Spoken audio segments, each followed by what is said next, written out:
من شر الشيطان اللعين الرجيم. بسم الله الرحمن الرحيم. الحمد لله الذي هدانا لهذا وما كنا لنهتدي لولا أن هدانا الله. لقد جاءت رسل ربنا بالحق. الصلاة والسلام على أشرف الأنبياء والمرسلين، النبي المؤيد والرسول المسدد المحمود الأحمد المصطفى الأمجد أبي القاسم محمد.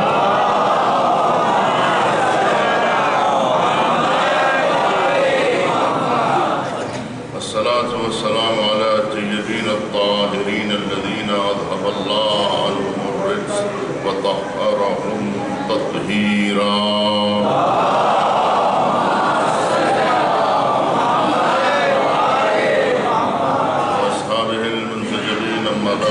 قال الإمام الحسين علیہ السلام: ألا ترون أن الحق لا يعمل به وأن الباطل لا يقنع عنه. صلوات علی محمد.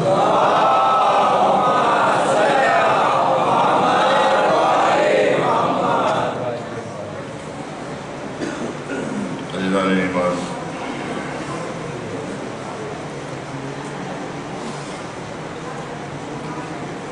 مجالس کا یہاں آغاز ہو رہا ہے.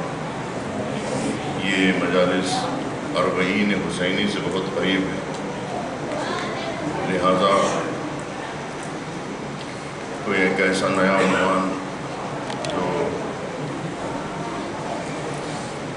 ان ایام میں جو مصائب کے ایام ہیں اور مصیبت کے ایام ہیں اس سے مربوط رہے. اور ابھی مجھے پتہ چلا کہ میرا چھوٹے بھائی جو مولانا نامدار صاحب کا عنوان تھا، اسی عنوان کو میں نے سوچا کہ اسی کو آگے بڑھایا جائے، اسی عنوان کو آگے بڑھایا جائے، کیونکہ ذہن پہلے سے آپ کا بنا ہوا ہے.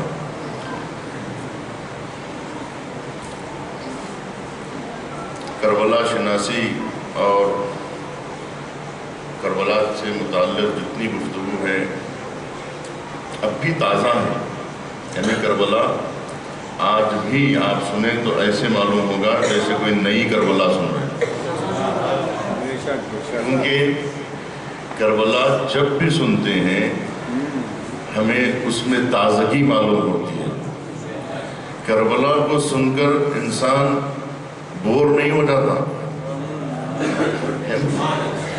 جیسے قرآن مجید کو بار بار پڑھتے ہیں تو ہمیشہ ایک نیا لطف، ایک نئی سوچ، ایک نئی زندگی ہمیں قرآن سے ملتی ہے. اسی طرح سے کربلا جب جب سنتے ہیں ہمیں نئی کربلا نظر آتی ہے. ہم کربلا کو ہمیشہ ایسا ہی سنیں جیسے پہلی مرتبہ کربلا سن رہے ہیں، کیونکہ کربلا قرآن کی طرح ہے. وہی سورہ ہم جو زندگی بھر پڑھتے چلے آ رہے ہیں، کیا اس کی لذت میں کچھ کمی آئی ہے؟ کیا لذت کم ہوئی ہے سورہ حمد کی؟ وہی سورہ بقرہ ہے، وہی سورہ آل عمران ہے، وہی سورہ نساء ہے، وہی سورہ مائدہ ہے، وہی سورہ انعام ہے. یہ جتنے سورے ہیں وہی سورے ہیں جس کو ہم روزانہ پڑھتے ہیں، زندگی بھر پڑھتے ہیں. 1400 برس سے جو قرآن پڑھا جا رہا ہے وہی قرآن ہے جو آج ہم پڑھ رہے ہیں. لیکن کوئی کہتا ہے کہ آج ہم نے یہ سورہ پڑھ لیا، اب کل نہیں پڑھیں گے. اس کی تفسیر سن لیا ہے، اب اس کی تفسیر نہیں سنیں گے. قرآن کی تفسیر ہو گئی ہے، اب نئی تفسیر کی ضرورت نہیں ہے. نہیں، جتنی تفسیریں ہوئی ہیں وہ کم ہوئی ہیں. ہر زمانہ اور ہر دور میں تفسیر قرآن کی ضرورت ہے. تو عزیزان گرامی، جس طرح سے ہر دور میں قرآن کی تفسیر کی ضرورت ہے، اسی طرح ہر سال کربلا کی تفسیر کی ضرورت ہے. کربلا تکراری نہیں ہے، بلکہ ہر بار کربلا نو بنو ہے، تازہ و تازہ ہے. جب بھی سنیں گے اس میں ایک تازگی محسوس ہوگی۔ 1400 برس سے آج تک یہ پھول ایسا ہے جس کی خوشبو نہیں گئی۔ یہ وہ صحرا ہے جس کی خوشبو آج تک باقی ہے۔ تو عزیزان گرامی، اس عنوان پہ ابھی حیدرآباد میں نے 2 ہفتے پہلے قرآن اور امام حسین کے عنوان سے پڑھ چکا ہوں، لیکن چونکہ یہاں مارے گئے حق و باطل کی گفتگو میں نے سنی، تو میں چاہتا ہوں کہ حق و باطل کے عنوان سے، کیونکہ کربلا سراپا حق ہے، اور امام حسین علیہ السلام کا یہ جو جملہ ہے، اس جملے پر پوری کربلا اس آئینے میں نظر آ سکتی ہے۔ اس ایک جملے میں پوری کربلا آپ دیکھ سکتے ہیں۔ سراپا کربلا اس ایک جملے میں آپ کو نظر آئے گی۔ یہ آئینہ ہے کہ کربلا کو حق کے تناظر میں دیکھا جائے تو کربلا صاف نظر آتی ہے۔ دیکھنے کے بہت زاویے ہیں کربلا کو، کربلا تک پہنچنے کے بہت راستے ہیں۔ سچائی کے ذریعے سے بھی کربلا پہنچی جا سکتی ہے، صداقت کے ذریعے سے بھی پہنچی جا سکتی ہے، امانت کے ذریعے سے بھی کربلا پہنچ سکتے ہیں، سخاوت کے ذریعے سے بھی کربلا پہنچ سکتے ہیں، شجاعت کے ذریعے سے بھی آپ کربلا پہنچ سکتے ہیں، ہے نا؟ امانت و دیانت کے راستے سے آپ کربلا پہنچ سکتے ہیں، شہامت کے ذریعے سے آپ کربلا، عزت کے ذریعے سے آپ کربلا پہنچ سکتے ہیں، ایثار و قربانیوں کے عنوان سے آپ کربلا پہنچ سکتے ہیں۔ کربلا پہنچنے کے بہت عناوین ہیں، لیکن ان سب میں حق کا جو راستہ ہے وہ سیدھے کربلا جا رہا ہے۔ حق کے تناظر میں آپ کربلا کو دیکھیں گے تو پھر کربلا بہت صاف اور شفاف نظر آئے گی۔ ان کو بھی نظر آئے گی جو کربلا کو نہیں مانتے ہیں، انہیں بھی کربلا صاف دکھے۔ جو مانتے ہیں وہ تو مانتے ہیں، جو نہیں مانتے ہیں ان کو بھی کربلا حق کے تناظر میں صاف دکھائی دے گی۔ جب آپ گفتگو حق کی چھیڑیں گے تو کربلا ہی کربلا نظر آئے گی۔ تو عزیزان گرامی، حق کو پہلے اگر ہم سمجھنے کی کوشش کریں تو حق ایک ایسی ثابت حقیقت کا نام ہے جس کا انکار ہی ممکن نہیں ہے۔ ہر چیز کا انکار ہو سکتا ہے لیکن حق کا انکار نہیں ہو سکتا ہے۔ حق وہ ہے جو قابل رد نہیں ہے، حق وہ ہے جو قابل انکار نہیں ہے۔ حق کو مٹایا نہیں جا سکتا ہے، حق کو دبایا بھی نہیں جا سکتا ہے، حق کو چھپایا بھی نہیں جا سکتا ہے۔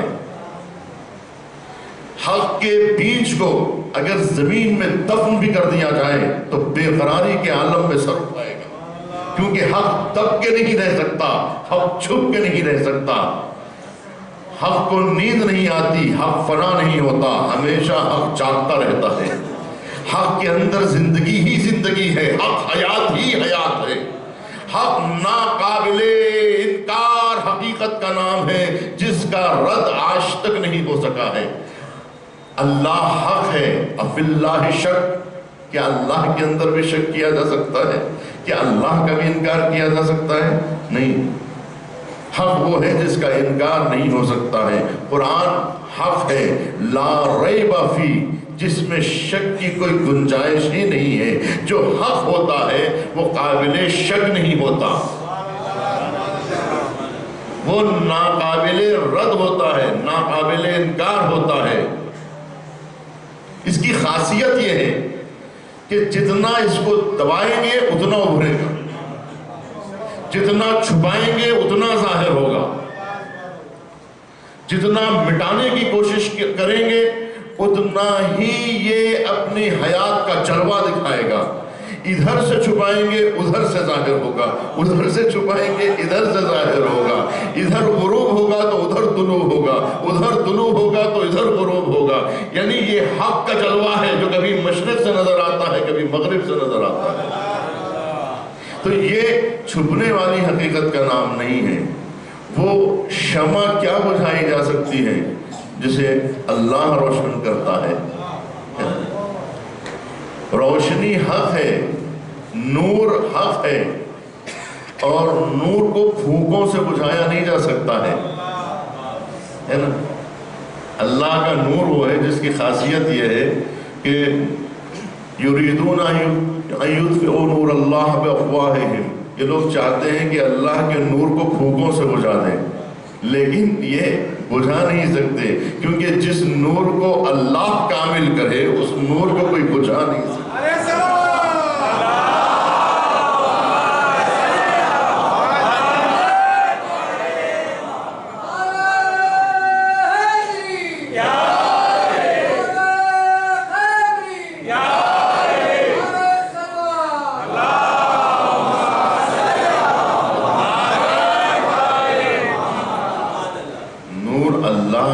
ذات سے نکلتا ہے، جسے اللہ روشن کرے، اور جو اللہ سبحانہ و تعالیٰ کی ایجاد ہو، جو اللہ سے مربوط ہو، اس ربط کو کوئی توڑ نہیں سکتا.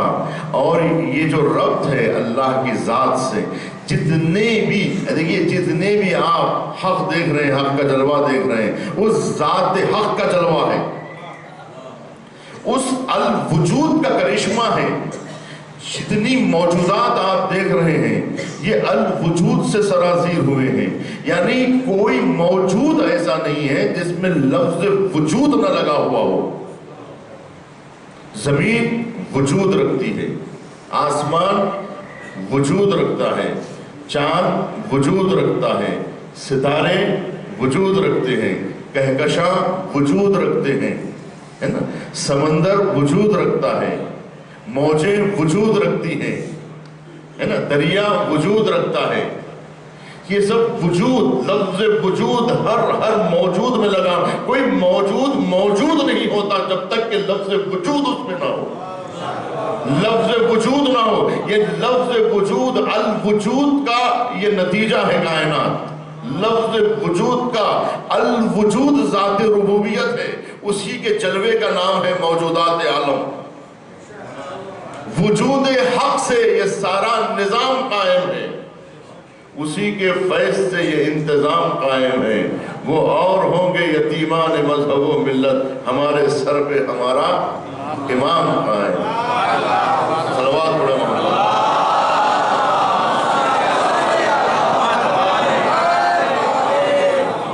بہت جلدی سنا دیا میں شعر آپ کو، تھوڑی سی اور تمہید کے بعد سناتا تو آپ کو اس کی جگہ جو ہوتی وہاں پر آپ کو محسوس ہوتے کہ اس شعر کی جگہ کہاں ہے.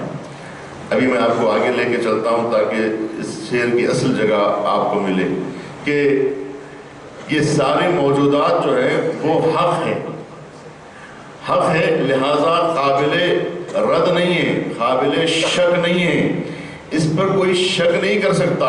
اور جو شک کرے اسے خود یہ ثابت کر دیں گی یہ اشیاء، کائنات کی حقیقت خود اس کے شک کو برطرف کر دیں گی کہ اس کا انکار ممکن نہیں ہے. لیکن انکار کرنے والوں نے تو ہر چیز کا انکار کیا ہے، آپ کو معلوم ہے. نہ ماننے والے تو خدا کو بھی نہیں مانتے. افی اللہ شک، جبکہ اللہ میں شک نہیں ہو سکتا ہے، اللہ قابل انکار نہیں ہے. انسان جب اپنے وجود کا انکار نہیں کر سکتا تو اللہ کے وجود کا انکار کیسے کر سکتا ہے؟ وہ ہر چیز پہ شک کر سکتا ہے کہ اس پر بھی شک کر سکتا ہے کہ میں شک کر رہا ہوں. جب شک ہے تو شک کرنے والا بھی ہے، جب شک ہے تو شک کرنے والا بھی ہے. جب شک کرنے والا ہے تو کم سے کم شک تو پایا جاتا ہے، تو کوئی نہ کوئی چیز تو حق رکھتی ہے. اس کا مطلب یہ ہے جب شک ہے تو شک کرنے والا بھی ہے، جب شک کرنے والا ہے تو پھر اس کا بھی تو کوئی نہ کوئی خالق ہے. تو کون حقیقتوں کا انکار کر سکتا ہے؟ لیکن کچھ لوگ ایسے بھی گزرے ہیں جنہوں نے ہر بات کا انکار کیا ہے، جن کو سفسطہ کہا جاتا ہے، صوفسٹ کہا جاتا ہے نا، صوفستائی سنا ہوگا نا آپ. صوفسٹ ہیں یہ، ایک ہوتا ہے فیلسوف، ایک ہوتا ہے صوفسٹ.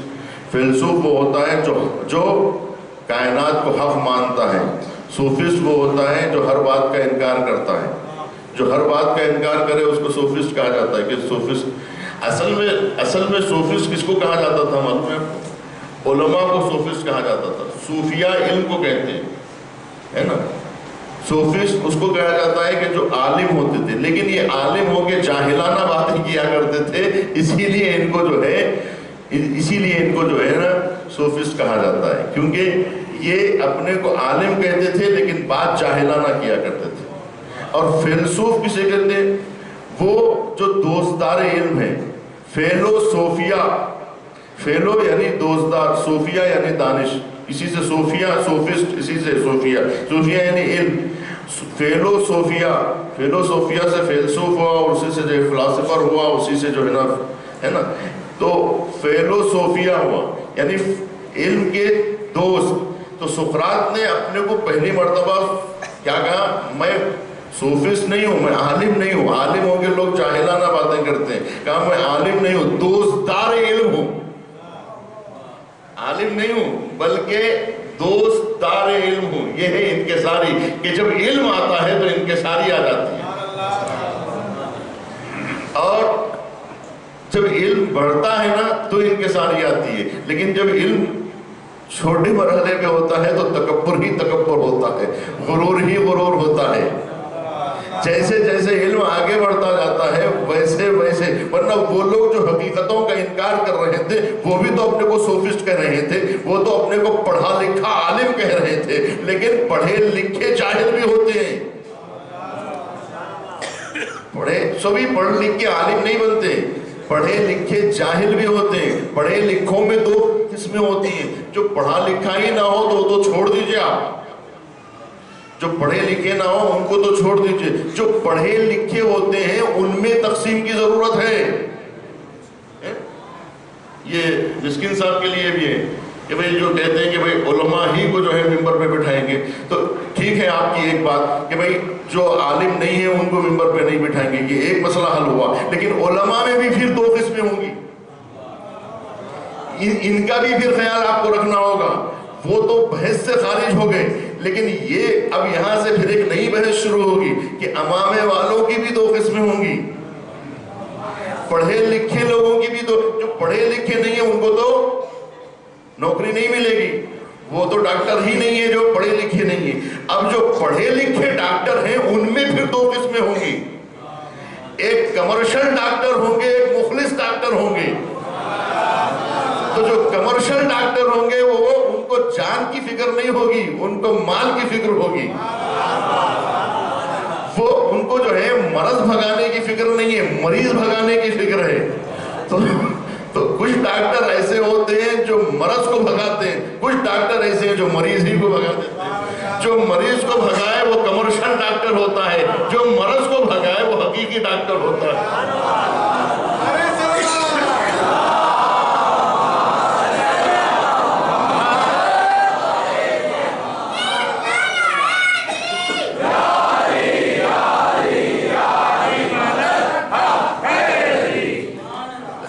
یونیورسٹی میں مشورہ پڑھ رہا تھا، وہاں پہ میں نے کہا کہ یہ یونیورسٹی جو ہے ایسا مت سمجھیے کہ جتنے لوگ یونیورسٹی سے نکل رہے ہیں یہ سب کے سب جو ہے خیر خواہ ہیں بشریت کے. یہی پر آتنکواد پنپتا ہے. سب سے زیادہ جن لوگوں سے خطرہ ہے وہ پڑھے لکھے لوگوں سے زیادہ خطرہ ہے. اگر جاہل بھٹک جائے تو ایک آدمی کی زندگی کو برباد کرتا ہے، 1000 آدمی کی زندگیوں کو برباد کرتا ہے. لیکن اگر عالم جہالت پر اتر جائے تو ہزاروں لوگوں کے عقیدوں سے کھیلتا ہے. یہ بات آپ ذہن میں رکھیے تاکہ جو ہے آنے والے دنوں میں مجھے ان جملوں کی ضرورت پڑے گی، پھر وہاں پر مجھے ابتدا سے سمجھانے کی ضرورت نہیں پڑے گی کہ آپ یہ کہیں یہ بھی تو مجتہد ہیں، یہ بھی تو عالم ہیں، یہ بھی تو فقیہ ہیں، یہ بھی تو جو ہے اپنے آپ کو جو ہے کیا کہتے ہیں، یعنی ولی فقیہ کہتے ہیں. پھر آپ کو یہ کہنے کی ضرورت نہیں پڑے گی یہ بھی تو ولی فقیہ کہہ رہے ہیں اپنے آپ کو، یہ بھی تو اپنے آپ کو مجتہد کہہ رہے ہیں. یہ ساری باتیں پھر آپ مجھے کہنے کی ضرورت نہیں پڑے گی، پہلی ہی مجلس میں مسئلہ حل ہو جائے کہ پھر گفتگو آگے کوئی سوال ہی نہ کرے اس قسم کا کہ پھر ہے نا جو وہاں پہنچ گئے ہیں وہاں بھی 2 قسمیں ہوں گی، ہر جگہ 2 قسمیں ہوں گی. اور وہ جو قسمیں بنیں گی اوپر جانے کے بعد بہت خطرناک ہوتی جائیں گی، ہے نا. بس گرے گی تو زیادہ نقصان نہیں ہوگا، ٹرین گرے گی تو اتنا نقصان نہیں ہوگا، لیکن پلین گر جائے گا تو پھر تو بچنے کا کوئی امکان ہی باقی نہیں رہے گا۔ ایک بھیڑیا ایک انسان کو کھا سکتا ہے، 2 انسانوں کو کھا سکتا ہے، لیکن جب انسان بھیڑیا بن جاتا ہے تو 1-2 لوگوں پر اکتفا نہیں کرتا، پھر ہزاروں انسانوں کا لہو پی جاتا ہے۔ اس کے بعد حل من مزید حل من مزید کہتا ہے۔ کالوں سے اتنا خوف نہیں ہے، گوروں سے زیادہ خوف ہے۔ مشرق والوں سے اتنا خوف نہیں ہے، مغرب والوں سے زیادہ خوف ہے۔ مشرقی طاقتوں سے زیادہ خوف نہیں ہے، مغربی طاقتوں سے زیادہ خوف ہے۔ پڑھے لکھے لوگوں سے زیادہ خطرہ ہے، جاہلوں سے اتنا خطرہ نہیں ہے جتنا پڑھے لکھے لوگوں سے خطرہ ہے نا۔ یہ ایٹم بم جاہلوں نے نہیں بنایا، یہ نیوکلیر بم جو ہے یہ جاہل نہیں بنا رہے ہیں، یہ پڑھے لکھے لوگ بنا رہے ہیں۔ لیکن وہ لوگ جو پڑھے لکھے جاہل ہیں، جاہلوں میں نے کہا ہے 2 قسمیں، ایک نرا جاہل ہوتا ہے، ایک پڑھا لکھا جاہل ہوتا ہے۔ نرا جاہل اتنا خطرناک نہیں ہے، پڑھا لکھا جاہل بہت خطرناک ہے۔ تو پڑھ لکھنے سے عالم نہیں بن جاتے، ہر پڑھے لکھے اگر عالم بن جاتے تو پوری دنیا اس وقت روشنی میں ڈوبی ہوئی ہونی چاہیے تھا، پوری دنیا کو روشنی ملنی چاہیے تھا، سارے انسانوں کی جانیں بچ جانا چاہیے تھا۔ اس لیے کہ سارے ڈاکٹر پڑھے لکھے ہوتے ہیں، سارے انجینئر پڑھے لکھے ہوتے ہیں، تو پھر یہ برج کیوں گر رہے ہیں، ہے نا؟ یہ ٹرینیں فیل کیوں ہو رہی ہیں، یہ انسان مر کیوں رہے ہیں، علاج ہو رہا ہے مگر مرتے جا رہے ہیں، یہ کیوں ہو رہا ہے؟ یہ بڑا ڈاکٹر وارڈ میں جب سے آیا، مریضاں سلارے کفن ہلو ہلو، یہ حیدرآباد کی زبان ہے، یعنی بڑا ڈاکٹر جب سے دواخانے میں آیا، مریض آہستہ آہستہ مرتے جا رہے ہیں۔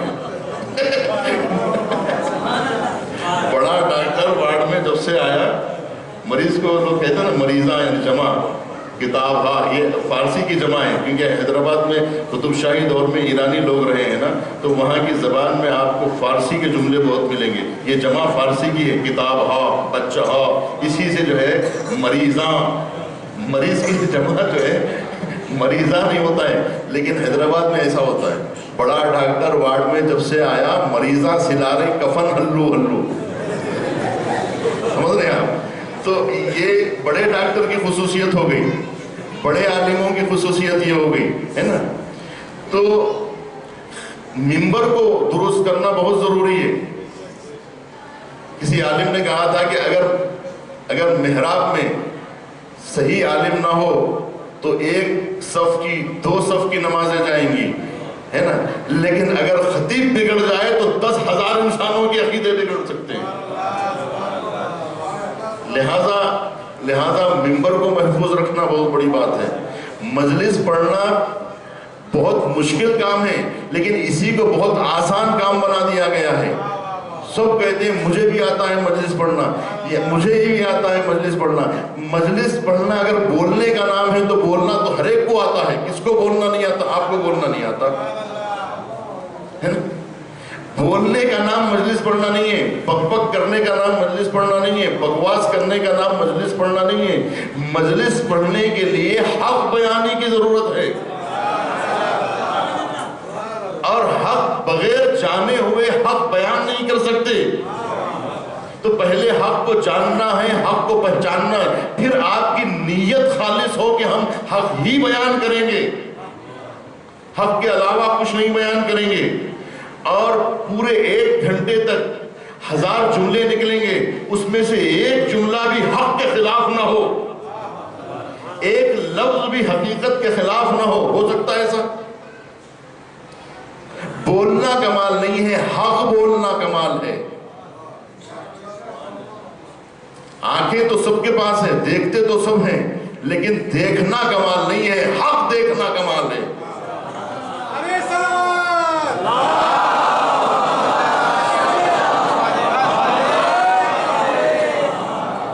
ہر منہ میں زبان ہے، بولنا سب کو آتا ہے، بولنا کمال نہیں ہے، حق بولنا کمال ہے۔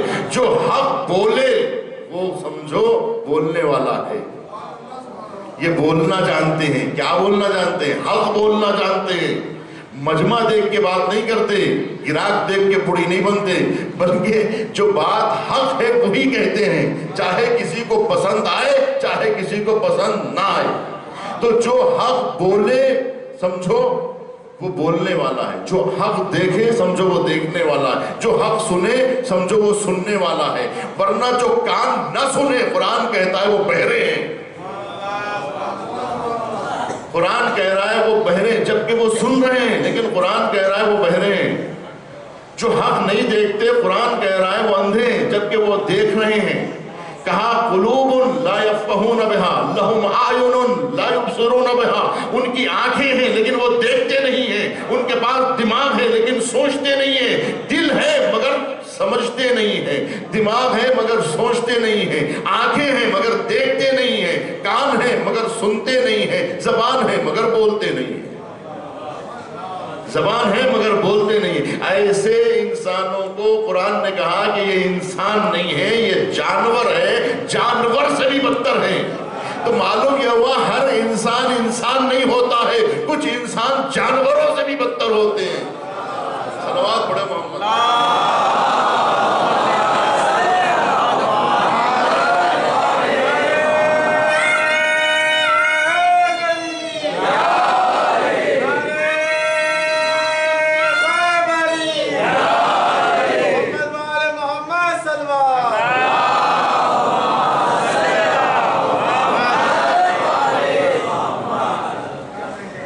انسان کو انسان نہیں کہا جاتا، ہر چلنے والا پھرنے والا دو آنکھ رکھنے والا سب انسان نہیں ہوتے۔ اگر یہ سب انسان ہیں تو پوری دنیا میں اتنے انسان ہیں، اس کا مطلب یہ اتنے انسان نہیں ہیں، چند انسان ہیں، ان میں چند انسان ہیں۔ یہ پورا کاروان جو آپ دیکھ رہے ہیں اتنے ملین اتنے بلین انسان نہیں ہے، یہ آدمی ذات ہے۔ آدمی ذات ہونا اور بات ہے، انسان ہونا اور بات ہے۔ از بس کے مشکل ہے ہر کام کا آسان ہونا، آدمی کے لیے بھی میسر نہیں انسان ہونا، آدمی کے لیے بھی میسر نہیں انسان ہونا۔ ہر انسان نہیں ہوتا، یہ سب سے بڑی غلط فہمی ہے۔ بہت ساری غلط فہمیاں ہیں، اگر ہم اس کو ازالہ کرتے جائیں نا تب حقیقت ہمیں نظر آئے گی، تب ہمیں سچائی نظر آئے گی۔ ابھی بہت سارے نقاب ہمارے چہروں پہ پڑے ہوئے ہیں، جب تک یہ نقابات اٹھیں گے نہیں ہمیں حقیقت نظر نہیں آئے گی۔ ہم کوشش کر رہے ہیں حق کو سمجھنے کی، مگر اتنی آسانی سے حق سمجھ میں آنے والا نہیں ہے، کیونکہ پردے پڑے ہوئے ہیں، حجابات ہے۔ یہ حجابات کو الٹنا ہوگا۔ جب تک حجابات خود علم خود حجاب اکبر ہے، سب سے بڑا حجاب تو خود علم کا حجاب ہے۔ اسی لیے کتنے علماء ہوتے ہیں جنہیں حق نظر نہیں آتا، کیونکہ علم خود حجاب بن جاتا ہے، استدلال حجاب بن جاتا ہے، یہ ساری چیزیں حجاب بن جاتی ہیں۔ ان حجابات کو الٹنے کی ضرورت ہے۔ امیر المومنین کیا کہتے ہیں؟ امیر المومنین کیا کہتے ہیں؟ لو کشف الغطاء لمزددت یقینا، اگر میرے سامنے سے حجابات ہٹا بھی دیے جائیں تو میرے یقین میں فرق آنے والا نہیں ہے، میرے یقین میں فرق آنے والا نہیں ہے، اس لیے کہ میں نے حق کو دیکھ لیا ہے۔ جس نے حق کا جلوہ دیکھ لیا ہے اس کے سامنے سے اگر اس کے سامنے اب حجابات نہیں رہ جاتے، حجابات اس کے سامنے ہوتے ہیں جسے حق دکھائی نہیں دیتا، اور حق آسانی سے آنکھوں سے دکھائی دینے والی چیز کا نام نہیں ہے، یہ کانوں سے سنائی دینے والی چیز کا نام حق نہیں ہے، یہ زبان سے بولی جانے والی چیز کا نام حق نہیں ہے۔ حق کو زبان کی ضرورت نہیں ہے، حق تو بغیر زبان کے بھی بولتا ہے۔ جن کی زبان نہیں ہے کیا وہ حق نہیں بول سکتے؟ حق زبان کا محتاج نہیں ہے، حق ان آنکھوں کا محتاج نہیں ہے، حق ان کانوں کا محتاج نہیں ہے کہ لوگ کان رکھتے ہیں لیکن حق سنائی نہیں دیتا۔ کہ یہ مظلوموں کی آوازیں آپ کو سنائی دے رہی ہیں، بے قصوں کی آوازیں سنائی دے رہی ہیں، یتیموں کی آوازیں سنائی دے رہی ہیں، غریبوں اور مسکینوں کی آوازیں سنائی دے رہی ہیں۔ یہ جو آوازیں سنائی نہیں دے رہی ہیں اس کا مطلب یہ ہے کہ یہ جو گراں خواب میں ہے کان ہے، لیکن ان کانوں تک یہ آوازیں نہیں پہنچ رہی، ایوان اقتدار تک یہ آوازیں نہیں پہنچ رہی۔ اس کا مطلب یہ ہے کہ وہ کان رکھتے ہیں لیکن سنتے نہیں۔ کیا ان کی آنکھیں نہیں ہیں؟ یہ آنکھیں رکھتے ہیں مگر ان کو دکھائی کچھ نہیں دیتا. یہ زبان رکھتے ہیں لیکن یہ بول نہیں سکتے. قرآن کہہ رہا ہے جو حق نہ بول سکے وہ گونگا ہے، جو حق نہ دیکھے وہ اندھا ہے، جو حق نہ سنے وہ بہرا ہے. اسی لیے تو ہم کہتے ہیں کہ امیر المومنین ایک حقیقت کا نام ہے. جس سے علی کی فضیلت دکھائی دیتی ہے وہ آنکھیں زندہ ہے. جسے فضائل علی سنائی دے وہ کان زندہ ہیں. اور جس زبان پہ علی کی فضیلت جاری ہو وہ زبان زندہ ہے. اور جو قدم فضائل علی کی طرف آگے بڑھے وہ قدم زندہ ہے. تو اس کا مطلب یہ ہوا کہ حق قابل انکار نہیں ہے. حق نور ہے. نور کا انکار نہیں کیا جا سکتا ہے. روشنی کا انکار نہیں کیا جا سکتا ہے. جو چیز دکھائی نہ دے وہ اندھیرا ہے. اور جس سے آپ دیکھتے ہیں اسی کا نام نور ہے. اگر نور کو ہم نہیں دیکھتے، نور کہاں دکھائی دیتا ہے؟ انسان کو دیکھ رہا ہے، زمین دیکھ رہا ہے، فرش دیکھ رہا ہے. نور کو کہاں دیکھ رہا ہے؟ نور کہاں دکھائی دے رہا ہے؟ تو عزیزان گرامی، آپ جس سے سب چیزیں دیکھ رہے ہیں وہ نور ہی ہے. آپ نور میں گھرے ہوئے ہیں، ہے نا. مچھلی سے پوچھا گیا کہ تم نے پانی دیکھا ہے؟ مچھلی نے پانی کہاں دیکھا ہے؟ لیکن اس سے پوچھا گیا کہ پانی کسے کہتے ہیں؟ کہا ہم جہاں ایک مچھلی نے بڑی مچھلی سے پوچھا کہ آخر پانی کسے کہتے ہیں؟ تو اس نے سمجھایا کہ تم جس ذریعے سے جو ہے ہم تک پہنچے وہ پانی ہی تھا. تمہاری حیات اور ہماری حیات جس سے ہے وہ پانی ہی ہے. ہم جہاں رہتے ہیں اسی کو پانی کہا جاتا ہے. ہم جہاں سانس لیتے ہیں، جہاں ہماری زندگی ہے، اسی کا نام پانی ہے. اسی طرح سے ہم جس وجود میں رہتے ہیں، جن موجودات میں رہتے ہیں، اسی کا نام وجود ہے. ہم وجود کے ذریعے، ہم خود وجود رکھتے ہیں. ہمارے آس پاس سارے موجودات ہیں، ہم وجود ہی کے ذریعے سے زندہ ہیں. تو عزیزان گرامی، جدھر دیکھتے ہیں نور ہی نور ہے. اندھیروں کا کوئی وجود نہیں ہے. اندھیرا پھر کیا ہے؟ اندھیرا عدم نور کا نام ہے. اندھیروں کا اپنا کوئی وجود نہیں ہے. جو چیز دکھائی نہ دے وہی اندھیرا ہے. جہاں نور نہ ہو وہ اندھیرا ہے. عدم نور کا نام اندھیرا ہے. اندھیروں کا اپنا کوئی وجود نہیں ہے. جہاں نور نہ ہو وہ اندھیرا ہے. جہاں وجود نہ ہو وہ عدم ہے. جہاں حق نہ ہو وہاں باطل ہے. باطل کا اپنا کوئی وجود نہیں ہے. باطل جو ہے، دیکھیں سایوں کا اپنا کوئی وجود نہیں ہے. سائے کا کوئی وجود نہیں ہے. یہ سایہ جو پیدا ہوتا ہے وہ نور کے طفیل میں پیدا ہوتا ہے. سائے کا اپنا کوئی وجود نہیں ہوتا. یہ سایہ کیا ہے؟ اندھیرا ہے. یہ اندھیرے کا اپنا کوئی وجود نہیں ہوتا. یہ اندھیرا پیدا کہاں سے ہوتا ہے؟ یہ نور کے طفیل میں ہوتا ہے. اگر نور نہ ہو تو اندھیرا بھی نہ ہو. اس لیے کہ جہاں نور کی روشنی نہ پہنچے وہاں اندھیرا ہو جاتا ہے. جہاں نور ظاہر نہ ہو وہاں اندھیرا ہو جاتا ہے. نور جب عالم بالا میں ہوتا ہے تو ایک حقیقت ہوتی ہے جس کے ساتھ اندھیرا نہیں ہوتا. لیکن جب نور مادے سے ٹکراتا ہے تو اندھیرا پیدا ہوتا ہے. جب میٹر سے ٹکراتا ہے، یہ نور آفتاب، جب نور آفتاب کے قریب ہے تو وہاں اندھیرا نہیں ہے، وہاں اجالا ہی اجالا ہے. لیکن وہ جب زمین پہ ٹکراتا ہے، میٹر سے ٹکراتا ہے، تو جب میٹر سے ٹکرایا تو اندھیرا پیدا ہوا، سایہ پیدا ہوا. جو سایہ پیدا ہوا وہ میٹر سے ٹکرانے کی وجہ سے پیدا ہوا. نور جب میٹر سے ٹکراتا ہے تو سایہ وجود میں آتا ہے، ورنہ سایہ کا اپنا کوئی وجود نہیں ہے. سایہ گھٹتا اور بڑھتا رہتا ہے. اسی لیے تو کہتے ہیں کہ باطل کا مزاج ایک نہیں ہوتا، حق کا مزاج ایک ہوتا ہے. باطل بدلتا رہتا ہے، حق نہیں بدلتا. سائے گھٹتے اور بڑھتے رہتے ہیں، نور گھٹتا اور بڑھتا نہیں ہے. سائے گھٹتے ہیں، سائے بڑھتے ہیں. سایوں کا اپنا کوئی وجود نہیں. حقیقت ابدی ہے مقام شبیری. حقیقت ابدی ہے مقام شبیری. بدلتے رہتے ہیں انداز کوفی و شامی. بدلتے رہتے ہیں انداز کوفی، سائے بڑھتے ہیں اور گھٹتے رہتے ہیں، اندھیرا بڑھتا اور گھٹتا رہتا ہے۔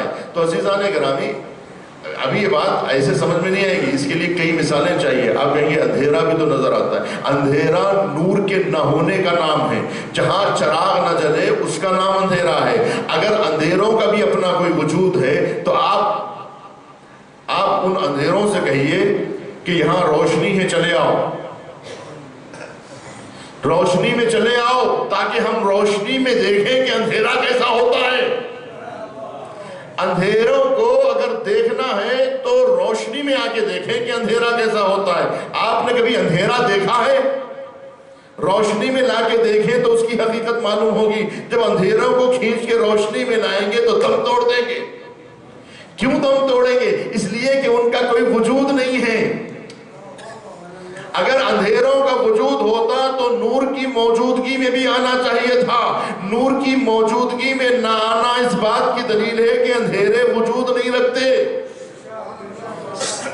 اور فرمایا آپ نے، اچھا نور وجود رکھتا ہے نا، نور وجود رکھتا ہے تو آپ کھٹا ٹوپ اندھیروں میں چراغ جلا کے دیکھیے، روشنی سے کہیے اندھیروں میں آؤ تو روشنی گھبرائے گی نہیں، روشنی کہے گی تم جہاں چاہو لے جاؤ، کھٹا ٹوپ اندھیروں میں لے جاؤ، میں جل کے بتاؤں گی۔ تو معلوم یہ ہوا کہ کھٹا ٹوپ اندھیروں میں شمع جل سکتی ہے، لیکن شمع کی موجودگی میں اندھیرے نہیں آ سکتے۔ جہاں نور ہو وہاں اندھیرے نہیں آ سکتے، جہاں روشنی ہے وہاں اندھیرے نہیں آ سکتے، جہاں نور ہو وہاں ظلمتیں نہیں آ سکتی۔ تو معلوم یہ ہوا کہ اذا جاء الحق زهق الباطل، جب حق آتا ہے تو باطل خود بخود ختم ہو جاتا ہے۔ باطل تو کچھ ہے ہی نہیں، باطل تو حق کے نہ ہونے کا نام ہے۔ باطل کیا ہے؟ جہاں حق نہ ہو اسی کا نام باطل ہے۔ باطل کی اپنی کوئی حقیقت نہیں ہے، باطل کا اپنا کوئی وجود نہیں ہے، باطل کی اپنی کوئی حیثیت نہیں ہے۔ باطل کو مٹانا بہت آسان ہے۔ کیا کرنا پڑے گا باطل کو مٹانے کے لیے؟ باطل کو مٹانے کے لیے حق کو بلانا ہو۔ آپ کہیں گے یہ اتنے اندھیرے کیسے ختم ہو جائیں گے؟ دنیا اندھیروں میں ڈوبی ہوئی ہے، دنیا ظلمتوں میں ڈوبی ہوئی ہے۔ اللہ کے اندر وہ کون سا کرشمہ ہے جو پوری دنیا سے ظلم و ستم کا خاتمہ کر دے گا؟ اللہ کیسے ظلمتوں کو ختم کرے گا؟ اللہ دنیا سے ناانصافیوں کا خاتمہ کیسا کرے گا؟ اللہ دنیا سے بے عدالتی کا خاتمہ کیسا کرے گا؟ اللہ دنیا میں جھوٹ کا خاتمہ کیسا کرے گا؟ پوری دنیا میں جھوٹ ہی جھوٹ ہے، جھوٹ ہی جھوٹ ہے، ہزاروں لاکھوں کروڑوں جھوٹ بولی جا رہی ہے، پوری دنیا جھوٹ میں ملوث ہے۔ اور اللہ کیسے اس جھوٹے نظام کو سچے نظام میں بدل دے گا؟ یہ بے عدالتی کے ماحول کو عدالت میں کیسے تبدیل کر دے گا؟ ہے نا، یہ سوال آتا ہے دماغ میں یا نہیں آتا کہ دنیا میں ناانصافیاں ہیں؟ ہاں ہے۔ تو اب کیسے ناانصافیاں ختم ہوں گی جناب؟ اللہ ناانصافیوں کو ختم کرنے والا ہے، تو کیسے ختم کرے گا؟ سمجھایا جائے کہ ناانصافیاں ختم کیسے ہوں گی، یہ جو جھوٹ ہے وہ ختم کیسے ہوگا، یہ جو ضلالت ہے، یہ جو گمراہی ہے، یہ ختم کیسے ہوگی، یہ جو اندھیرے ہیں، یہ جو باطل جو چھایا ہوا ہے، یہ ہزاروں باطل چہرے جو نظر آ رہے ہیں، یہ کیسے ختم ہوں گے؟ یہ پورا نظام جو باطل نظام ہے اسے بدلا کیسے جائے گا؟ یہ ناانصافیاں ختم کیسے ہوں گی؟ بے عدالتیاں ختم کیسے ہوں گی؟ گناہ ختم کیسے ہوگا؟ جھوٹ ختم کیسے ہوگا؟ بے امانتی، بے دیانتی ختم کیسے ہوگی؟ تو اللہ کہہ رہا ہے کہ ہم بہت آسانی سے ختم کر دیں گے۔ یہ ہزاروں جھوٹ ہے نا، جب ایک سچ آ جائے گا تو ساری جھوٹ ختم ہو جائے گی۔ یہ جتنی جھوٹ ہے نا وہ ایک سچ کو ختم کرنے کے لیے ہے۔ یہ جتنے اندھیرے ہیں نا، ان تمام اندھیروں کو ایک چراغ پورے اندھیروں کو اجالے میں بدل سکتا ہے۔ یہ پوری دنیا کے اندھیرے ایک سورج کو نکلنے دیجئے، جب طلوع ہوگا آفتاب امامت، جب طلوع ہوگا آفتاب امامت، جب ظہور حق ہوگا، تو وہ ظہور حق ہوگا، وہ جو روشنی آئے گی تو اندھیرے خود بخود ختم ہو جائیں گے، ضلالت خود بخود ختم ہو جائے گی، ناانصافیاں خود بخود ختم ہو جائیں گی، بے عدالتی خود بخود ختم ہو جائے گی۔ جب انصاف آئے گا تو بے انصافی ختم ہو جائے گی، جب عدل آئے گا تو ظلم خود بخود ختم ہو جائے گا، جب نور آئے گا جاء الحق وزهق الباطل ان الباطل کان زہوقا، کہ باطل تو پہلے ہی سے کچھ نہیں تھا، جب حق کے ذریعے سے باطل کے سر پہ جب مارا جائے گا تو باطل کا بھیجا باش باش ہو جائے گا، باطل ختم ہو جائے گا۔ جب حق کے ہتھوڑوں سے جب مارا جائے گا تو باطل کا کلیجہ سامنے نکل کے باہر آ جائے گا، باطل کا دماغ باش باش ہو جائے گا، باطل ختم ہو جائے گا، یہ پورے اندھیرے ختم ہو جائیں گے۔ ایک اجالے کو آنے دو،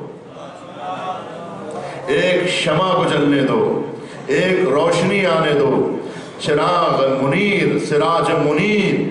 کیا ہوا؟ دنیا میں ضلالت تھی، جاہلیت تھی، گمراہی تھی، بربریت تھی، ظلم تھا، ناانصافیاں تھی، بے عدالتی تھی، شرک تھا، سب کچھ تھا، لیکن ایک شمع جلی مصطفیٰ کی تو دنیا میں نور کا اجالا ہو گیا، دور جاہلیت دور علم تبدیل ہو گیا، بے عدالتی عدالتی بھی بدل گئی، لیکن ابھی وہ وعدہ حق باقی ہے، لِيُظْهِرَهُ عَلَى الدِّينِ كُلِّهِ وَلَوْ كَرِهَ الْمُشْرِكُونَ کا وعدہ باقی ہے کہ هُوَ الَّذِي أَرْسَلَ رَسُولَهُ بِالْهُدَى وَدِينِ الْحَقِّ لِيُظْهِرَهُ عَلَى الدِّينِ كُلِّهِ۔ یہ دین مصطفیٰ کے ذریعے سے کیوں آیا؟ اور کربلا میں امام حسین کے ذریعے سے بچایا کیوں گیا؟ تاکہ یہ دین تمام ادیان عالم پہ غالب آ جائے۔ تو اب وہ وعدہ الہی باقی ہے جس کا انتظار ہم کر رہے ہیں۔ انتظار جو ہو رہا ہے وہ مہدی برحق کا انتظار ہو رہا ہے۔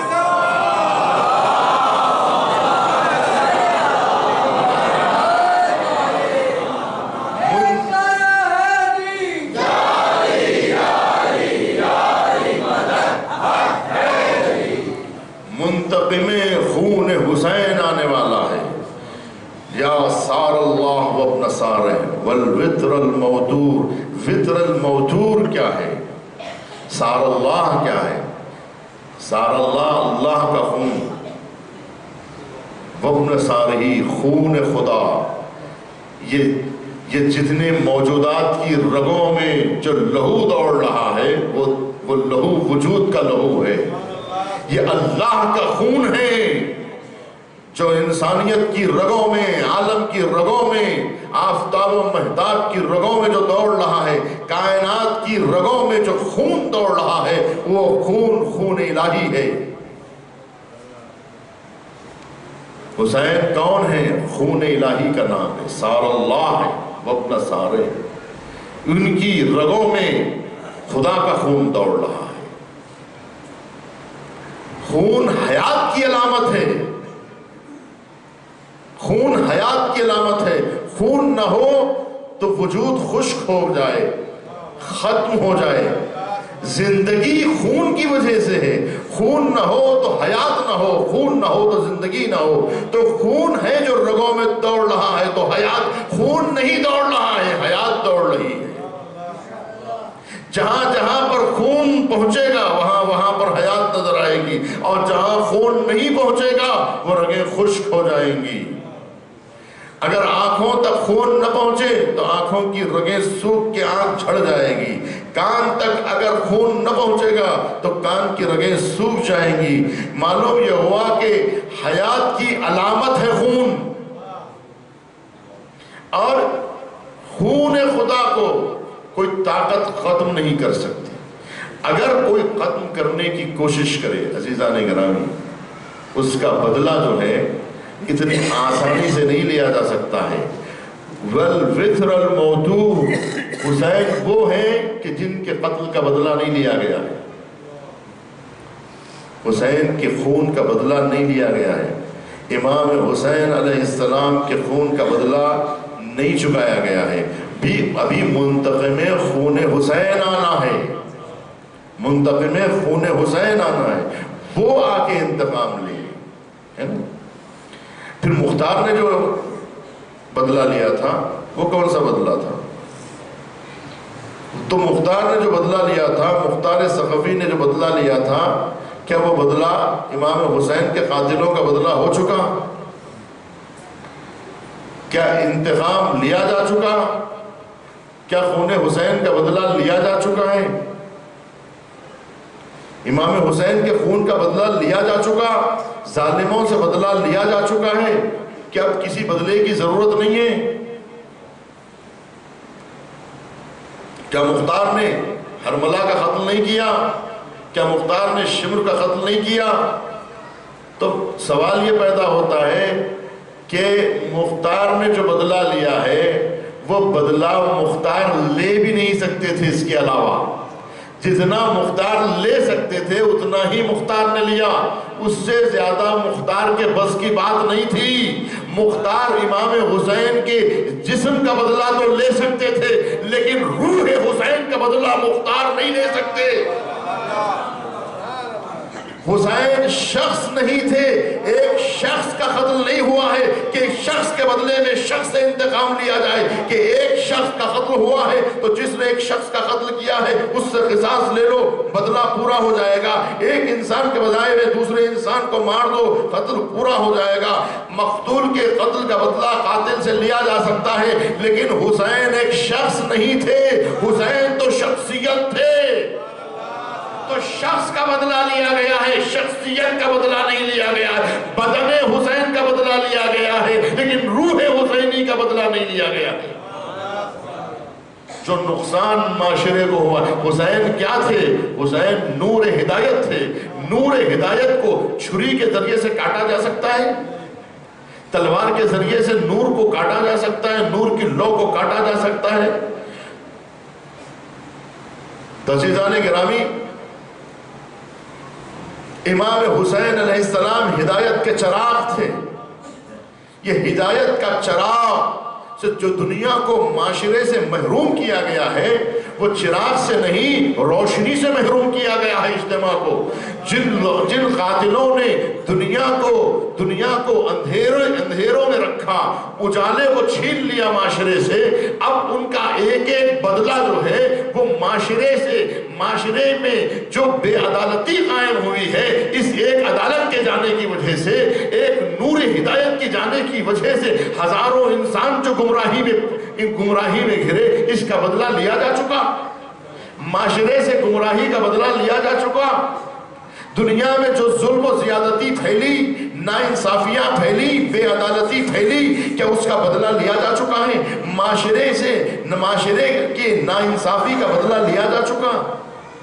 یہ بدلہ مختار نہیں لے سکتے، یہ بدلہ تو معاشرے اور جامع ظلم و ناانصافی کا جو معاشرہ ہے، یہ بے عدالتی والا جو معاشرہ ہے، یہ جو امام حسین کی شہادت کے نتیجے میں وجود میں آیا، یہ جو ظلمتیں پھیلی، یہ جو اندھیرا پھیلا، اس کا بدلہ وہی لے سکتا ہے کہ جو نور ہدایت ہو۔ یہ ہدایت کا چراغ جلے گا اور ایسے چلے گا کہ معاشرہ جو ظالم معاشرہ ہے، وہ معاشرے سے ظلم جب تک ختم نہیں ہوگا، معاشرے کی رگوں سے جب تک کہ ظلم سے انتقام نہیں لیا جائے گا، انتقام صرف ظالم سے نہیں، ظلم کا انتقام باقی ہے۔ اور ظالموں کو ایک بار نہیں، ہزار بار، اور ان میں جتنے لوگ اس میں ملوث ہوتے گئے، ان سب سے بھی انتقام باقی ہے۔ ان لوگوں پر بھی لعنت ہے جو قتل حسین سے راضی ہو گئے، تو اب ان کا شمار بھی، اگر مغرب میں قتل ہو جائے، مشرق کا انسان اس سے راضی ہو جائے، تو اس کا شمار بھی قاتلوں میں ہوگا۔ اب جو قاتلان حسین سے جو لوگ راضی ہوتے جا رہے ہیں، ان کا شمار بھی قاتلان حسین میں ہوگا۔ اب ان سب سے انتقام باقی ہے، تو ابھی قاتلوں کا انتقام کہاں لیا گیا؟ بتائیے، قاتلوں کا انتقام کیسے لیا گیا ہے؟ اس لیے کہ قاتلوں کی فہرست بڑھتی جا رہی ہے۔ تو جس طرح سے قاتلوں کی فہرست بڑھتی جا رہی ہے، اسی طرح سے مقتولین کی بھی فہرست بڑھتی جا رہی ہے، مظلوموں کی بھی فہرست بڑھتی جا رہی ہے۔ ایک دل کو نہیں دکھایا، ایک سیدانی کا دل نہیں دکھایا۔ آج جو ہزاروں سیدانیاں تڑپ رہی ہیں، یہ دل کس نے دکھایا ہے؟ ایک زینب کا دل نہیں دکھایا۔ یہ ہزاروں بیویاں جو رو رہی ہیں، یہ ہزاروں مظلوم خواتین جو رو رہی ہیں، ان کے دلوں کو کون دکھا رہا ہے؟ تو کیا قتل حسین کا بدلہ لیا جا چکا؟ آج جو ہمارے دل تڑپ رہے ہیں شہادت امام حسین کا ذکر سن کر، ہمارے دلوں کو کون تڑپا رہا ہے؟ کتنی دور تک جا رہا ہے؟ آپ دیکھیے، ایک شہادت حسین ابن علی کتنی دور تک اس مظلومیت کی تاریخ جا رہی ہے۔ سمندر میں ایک پتھر پھینکا جاتا ہے لیکن اس کی لہریں دور دور کو متاثر کرتے چلے جاتی ہیں۔ ہماری نگاہوں سے لہریں غائب ہو جاتی ہیں لیکن وہ چلتی رہتی ہیں، جس کو عام نگاہیں بھی نہیں دیکھ سکتی ہیں۔ تو عزیزان گرامی، یہ سلسلہ لامتناہی لہروں میں تبدیل ہو جاتا ہے۔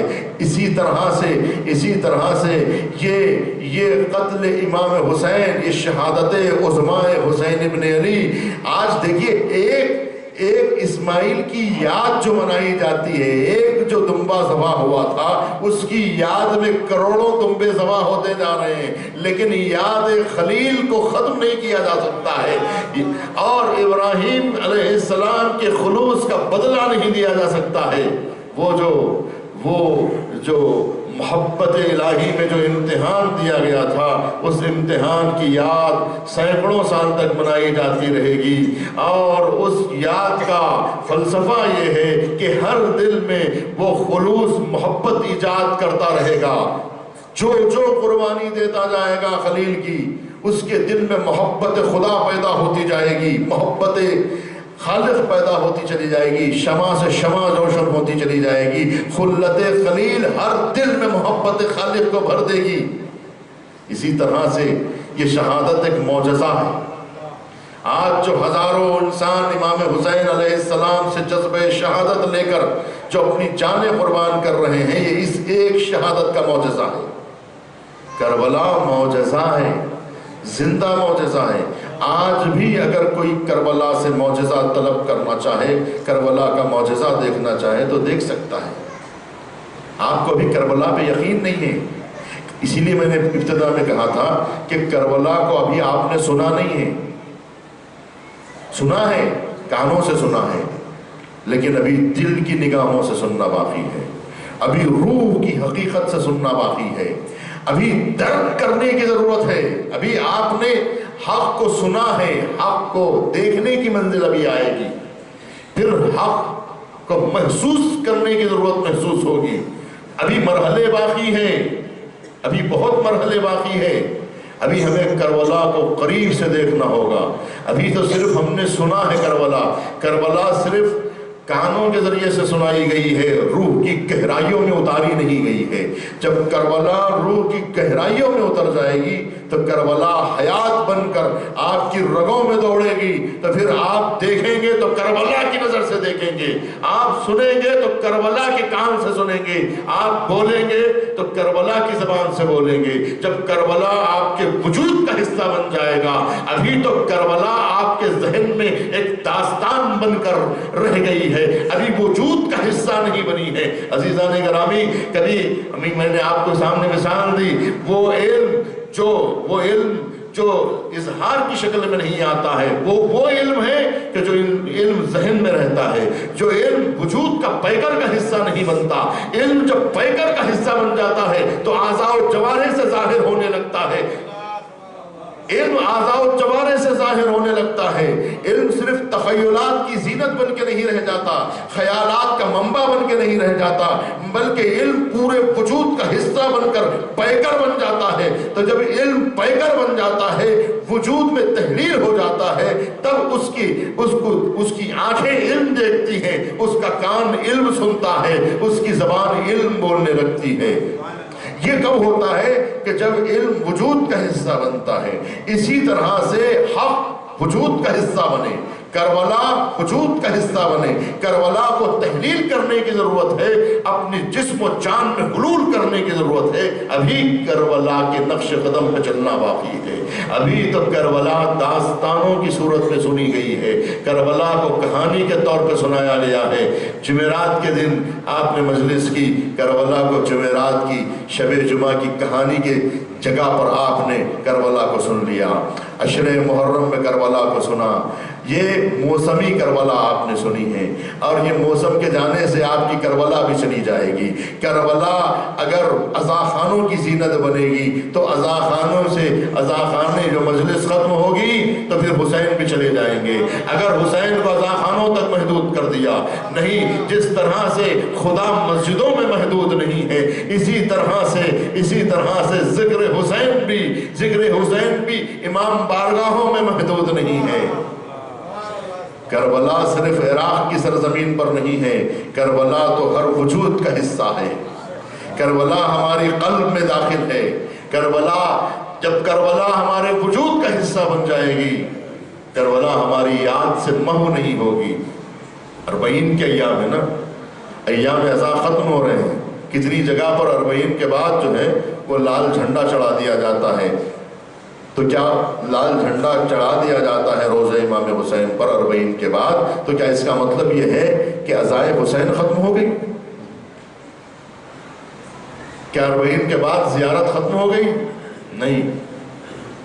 کیا الوداع ہو گئی, مجلسیں ختم ہو گئی, ذکر حسین ختم ہو گیا؟ نہیں.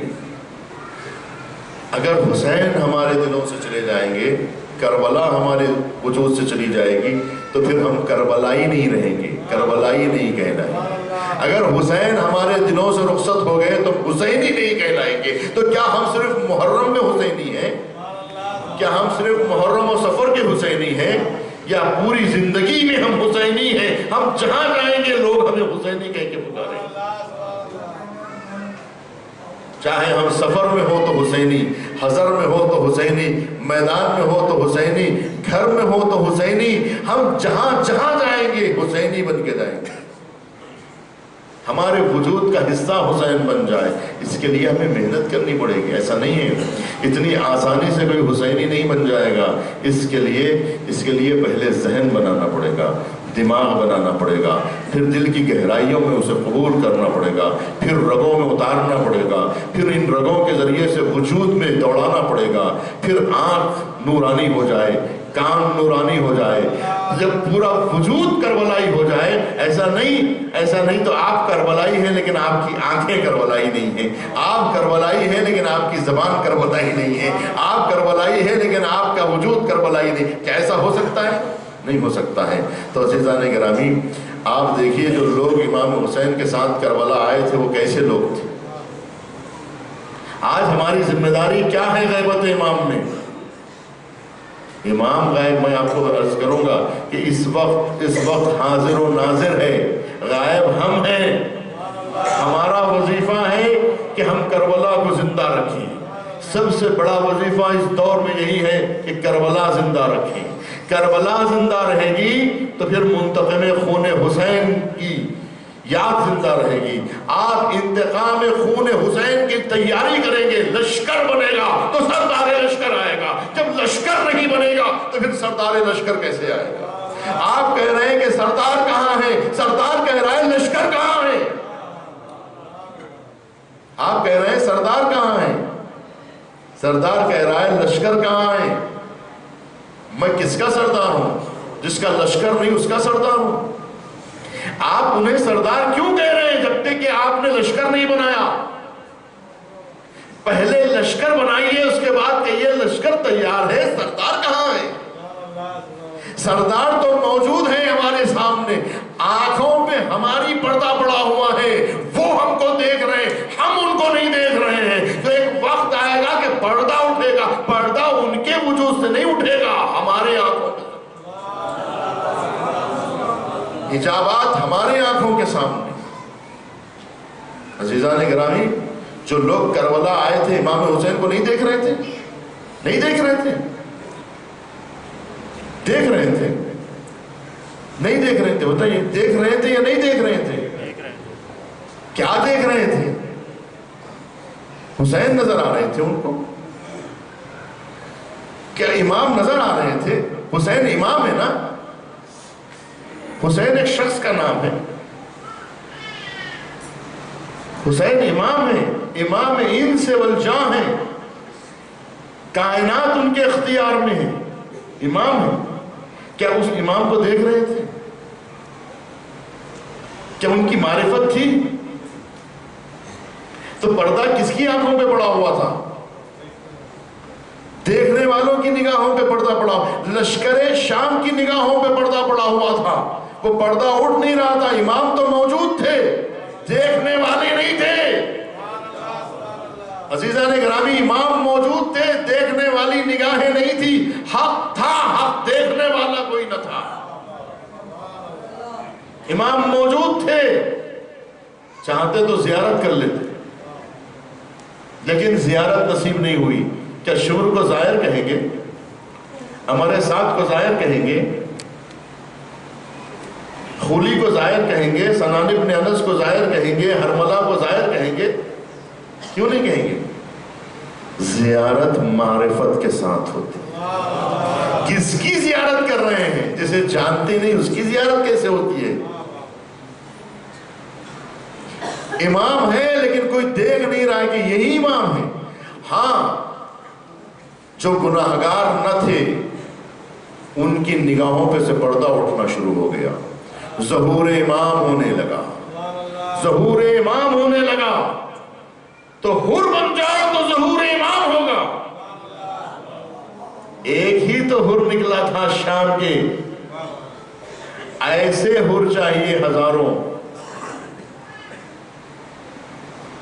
مثال کے طور پہ کہہ رہا ہوں، بہت سارے لوگ لشکر شام سے امام حسین کی طرف آئے ہیں کربلا میں، لیکن حر جیسا آنا، وہ حر کہ جو ہمارے ساتھ کے بعد لشکر کا سب سے بڑا سردار تھا، سردار لشکر آیا ہے، لشکر کی پوری طاقت توڑ کے آیا ہے، حجت تمام کر کے آیا ہے، معمولی شخص نہیں آیا۔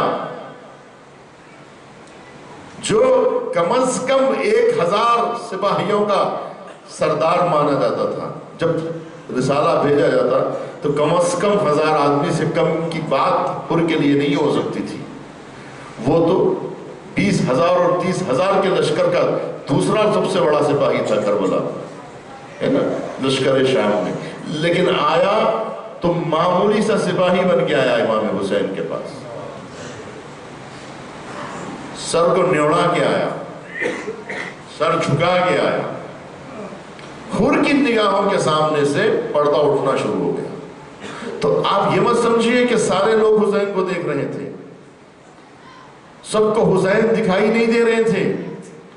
یہ مت سمجھیے کہ سب کے سب کربلائی ہیں، جتنے حسین کا نام لیتے ہیں سب حسینی ہیں، ایسا نہیں ہو سکتا ہے۔ اگر ایسا ہوتا تو 72 نہ ہوتے امام حسین کے ساتھ، ہزاروں کی تعداد ہوتی، لیکن 72 کیوں آئے؟ اس لیے کہ 72 کو حسین دکھائی دے رہے تھے، 72 کی نگاہوں کے سامنے سے پردے اٹھ چکے تھے، کربلا کے میدان میں حجابات اٹھ چکے تھے، حق صاف دکھائی دے رہا تھا۔ حق ایسے دکھائی نہیں دیتا عزیزان گرامی، گناہ آلود نگاہوں سے حق دکھائی نہیں دیتا۔ حور کو کیوں دکھائی دیا؟ اس لیے کہ حور نمازی تھے، حور امام حسین کے پیچھے جب امام حسین نے کہا تھا کہ حور تو جماعت الگ کر لے، ہم اپنی جماعت لگا رہے ہیں، تو حور نے کہا کہ نہیں مولا، 2 جماعتیں نہیں ہوں گی کہ ایک جماعت میں پڑھاؤں ایک جماعت آپ پڑھائیں، بلکہ میں آپ کے پیچھے نماز پڑھوں گا۔ یہ اخلاق کردار انسانی ہے عزیزان گرامی۔ دشمنی اپنی جگہ پر، لیکن دشمنی کے بھی اصول ہوتے ہیں، جو انسان ہوتے ہیں وہ دشمنی بھی اصولوں کے ساتھ کرتے ہیں، لیکن جن کی انسانیت ختم ہو جاتی ہے، وہ لوگ جن کی انسانیت مر جاتی ہے، ان کی آنکھوں پہ سے پردہ کبھی بھی نہیں اٹھ سکتا، یاد رکھیے۔ پہلے آپ انسان بنیے، پھر حسین کو دیکھنے کی کوشش کیجئے، ورنہ ابھی آپ نے صرف حسین کا نام سنا ہے، حسین کو دیکھا نہیں ہے۔ حسین جب نظر آ جاتے ہیں تو پھر انسان گناہ آلود لشکر میں نہیں ہوتا، پھر انسان ظلمتوں میں نہیں ہوتا، پھر انسان اندھیروں میں نہیں رہتا، پھر انسان جو ہے پھر انسان حیوانوں کے معاشرے میں نہیں رہتا، پھر وہ انسان بن کر حسینی بن جاتا ہے۔ تو عزیزان گرامی، حر بننے کی کوشش کیجئے۔ حر نے شہ مظلوم کا رستہ نہیں روکا، حر نے شہ مظلوم کا رستہ نہیں روکا، بھٹکا ہوا راہی تھا، پتہ پوچھ رہا تھا۔ حر منزل کی تلاش میں تھا، جو منزلوں کی تلاش میں ہوتا ہے اسے منزل مل جاتی ہے۔ آپ کو کچھ کرنے کی ضرورت نہیں ہے، صرف آپ اپنے دل میں یہ احساس جگا لیجئے کہ مجھے ہدایت چاہیے، ہدایت کی تلاش کیجئے، ہدایت خود بخود آپ تک پہنچ جائے گی۔ صرف آپ اپنے دل میں خواہش کر کے دیکھیے، جہاں خواہش کریں گے وہیں پر ہدایت پہنچ جائے گی۔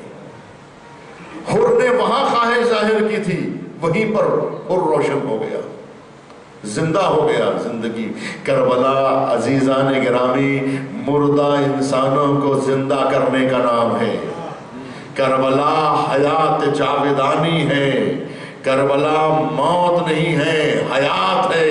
اور کربلا وہ شمع ہے جو ہزاروں شمعوں کو جلا کر بھی خود نہیں بجھتی اور اس کی لو میں کبھی نہیں آتی، وہ کربلا ہے۔ کربلا نے ہزاروں انسانوں کو زندہ کر دیا، آج بھی کر رہی ہے، قیامت تک کربلا زندہ کرتی رہے گی، اور کربلا کو موت بھی نہیں آ سکتی، اور چڑھ کے نیزے پہ دو عالم کو ہلا دیتی ہے۔ کربلا موت کو دیوانہ بنا دیتی ہے، کربلا موت کو دیوانہ بنا دیتی ہے۔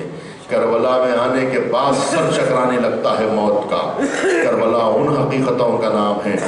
آج انہی جیالوں کا اربعین منایا جا رہا ہے، آج انہی شہدائے کربلا کا اربعین منایا جا رہا ہے۔ جس طرح سے آپ نے عاشور کے 10 دن میں کیا آپ کو موقع ملا کہ شہادت علی اکبر کا ماتم کر سکیں، علی اصغر علیہ السلام پر جی بھر کے رو سکیں؟ کتنے شہید کربلا کے ایسے ہیں جن کا آپ نے 10 دنوں میں نام تک نہیں لیا؟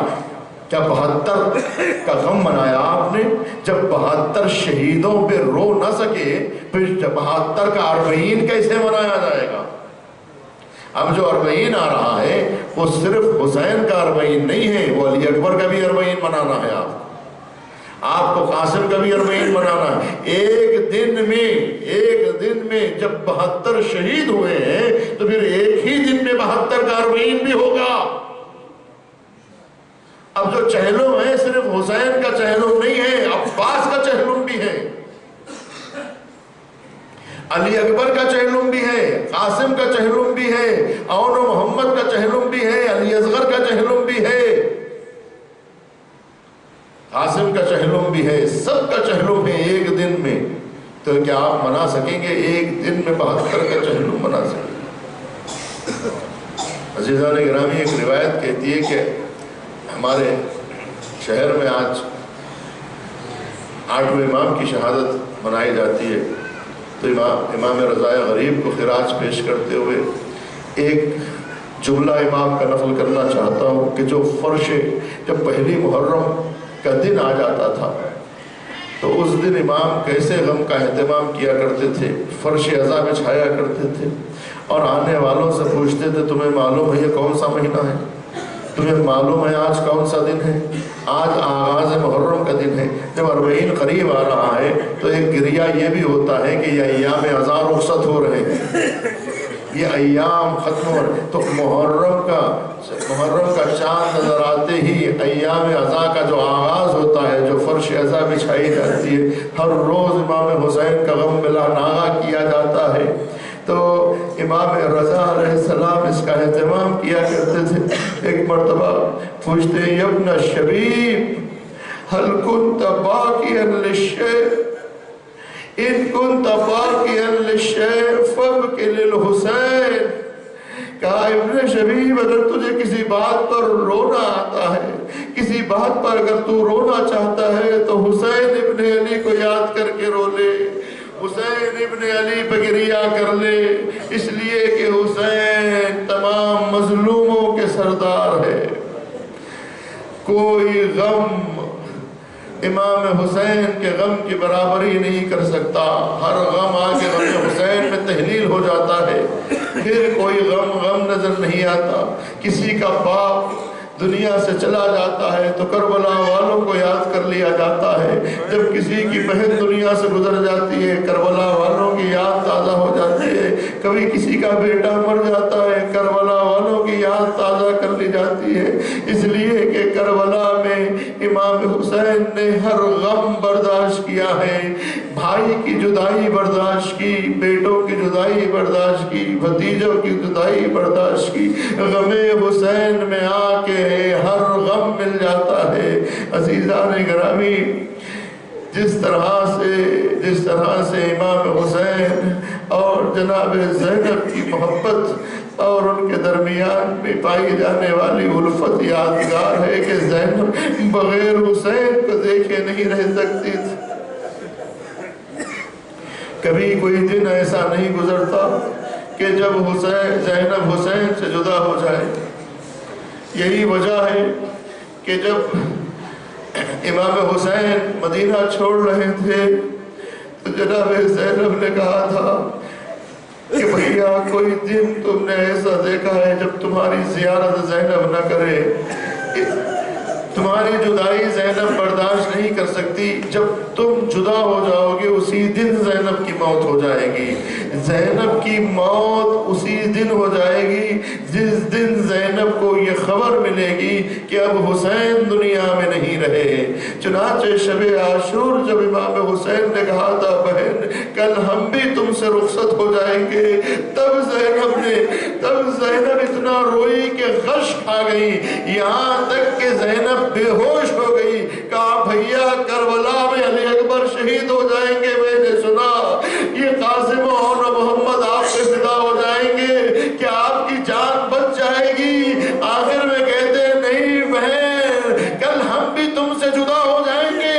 بھائی اور بہن میں جو آخری بات شب عاشور ہو رہی تھی تو وہاں زینب غش کھا گئی۔ بس یہ آخری غش تھا جو زینب نے شب عاشور جب زینب کو غش آیا ہے، اس کے بعد جب جناب زینب سے امام حسین نے کہا بہن زینب اب اس کے بعد میں نہیں دیکھوں گا کہ تم برداشت نہ کرو میری جدائی کو، اب تمہیں زندہ رہنا ہے، میری خاطر تمہیں اب زندہ رہنا ہے، اب تمہیں ان شہیدوں کے خون کی خاطر زندہ رہنا ہے۔ بہن زینب اگر تم نہیں رہو گی تو یہ خون رائیگاں ہو جائے گا۔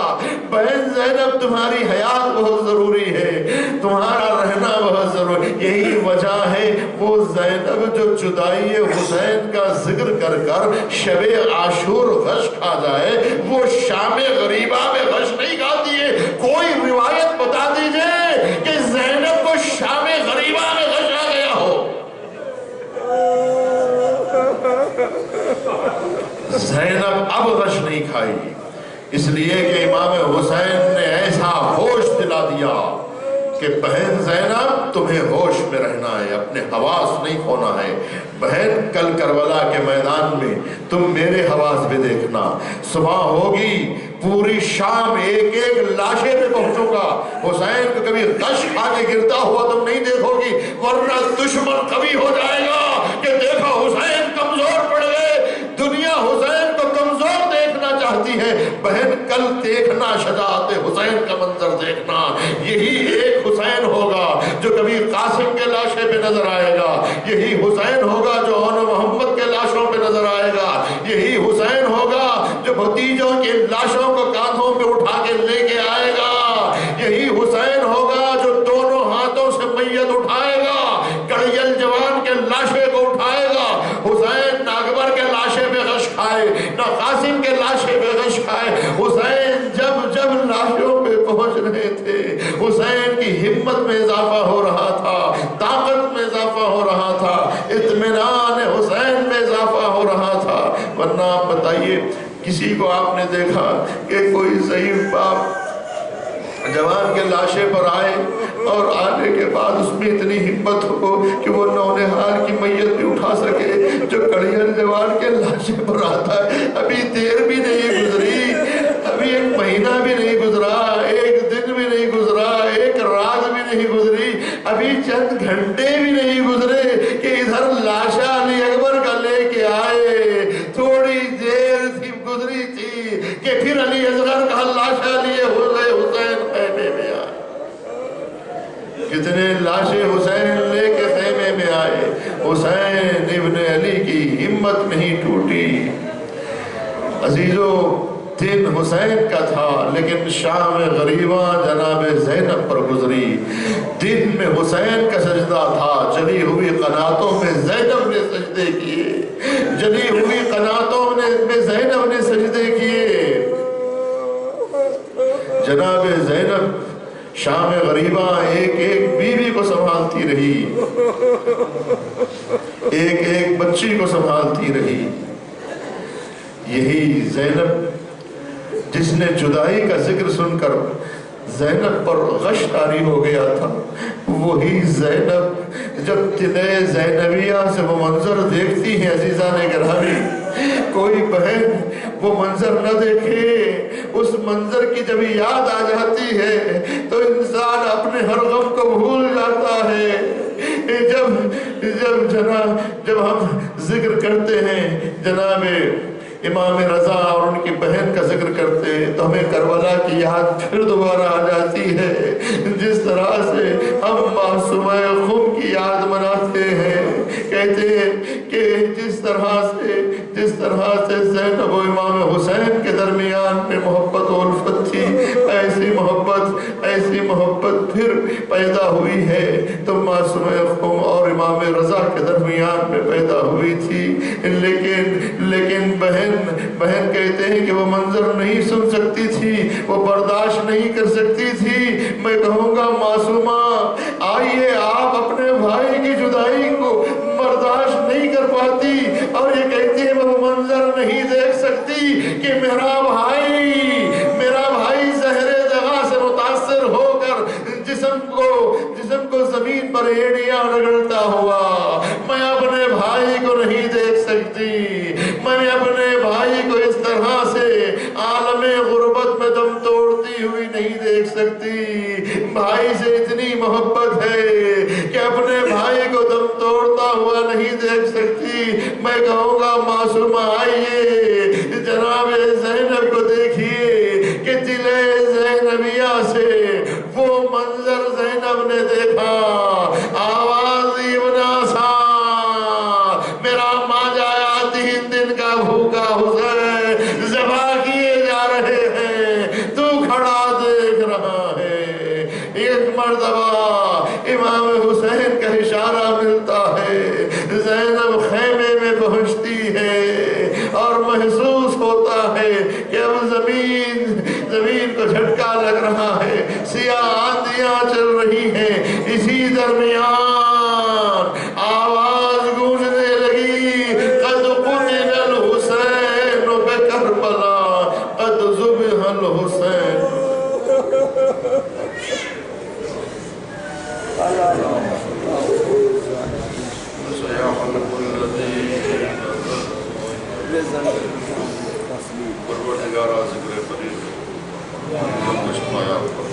حج و زیارات کے مشتاقین کے بار بار مسلمانوں کی جان و مال و عزت و آبرو کی حفاظت فرما، پرچم اسلام و مسلمین کو سرفراز فرما، دشمنان اسلام دشمنان دین کو نیز و نابود فرما، منجی عالم بشریت حضرت حجت کے ظہور میں تعجیل فرما، ہمیں ان کے آوان و انصار میں شمار